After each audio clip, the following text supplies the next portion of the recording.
നടക്കൂല, നടക്കില്ല. I'm telling you, നടക്കില്ല. നിങ്ങൾ ചിന്തിക്കുകയാണ് നിങ്ങൾക്ക് സാധിക്കും എങ്കിൽ നിങ്ങൾ കറക്റ്റാണ്, നിങ്ങൾക്ക് സാധിക്കും. നിങ്ങൾ ചിന്തിക്കുകയാണ് നിങ്ങൾക്ക് സാധിക്കേയില്ല, നിങ്ങൾ കറക്റ്റാണ്, സാധിക്കേയില്ല. ഇതെവിടെന്നാ വന്നത്? ചിന്തിക്കുന്നവർക്ക് ഞാൻ ചിന്തിച്ചത് കാണിച്ചു കൊടുക്കും. തഥാസ്തു, you become what you think. ഇന്ന ഫീ ദാലിക ലആയത്തിൻ ലിഖൗമിൻ യതഫക്കറൂൻ. ഇതാണ് ബുദ്ധനും ജൈനനും മുഹമ്മദും ഇബ്രാഹിമും മോസസും ജീസസും കൃഷ്ണനും ഒക്കെ പറഞ്ഞ ultimate word is U become what you think. ചിന്തിക്കുന്നത് യാഥാർത്ഥ്യമാകും. അപ്പോൾ നമ്മൾ ഇത് നമ്മുടെ ലൈഫായിട്ട് കണക്ട് ചെയ്യണം.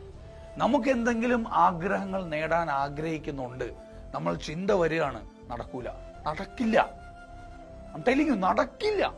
നേരെ മറിച്ച് നിങ്ങൾ ചെയ്യാൻ പോകുമ്പോൾ ഈ ചിന്ത വരെയാണ് നടക്കില്ല എന്ന്. അപ്പൊ നമുക്ക് ഈ ബോധം വരെയാണ് നടക്കില്ല എന്ന് ചിന്തിച്ചാൽ നടക്കില്ല, നടക്കും, നടത്തും എന്ന് ചിന്തിക്കുന്ന ആ നിമിഷം ഈ യൂണിവേഴ്സിൽ നമുക്ക് വേണ്ടി ആൾക്കാർ അപ്പോയിന്റ് ചെയ്യപ്പെടും. I'm telling you, പടച്ചവന്റെ ദൈവത്തിന്റെ അള്ളാഹുവിന്റെ നിങ്ങൾ ഏത് പേരിട്ട് വിളിച്ചു, പക്ഷെ ആ ശക്തി ഈ ഭൂമിയിൽ നമുക്ക് വേണ്ടി ആൾക്കാരെയും സാഹചര്യങ്ങളെയും സന്ദർഭങ്ങളെയും ഒക്കെ പ്രിപ്പയർ ചെയ്തുകൊണ്ടിരിക്കുകയാണ്.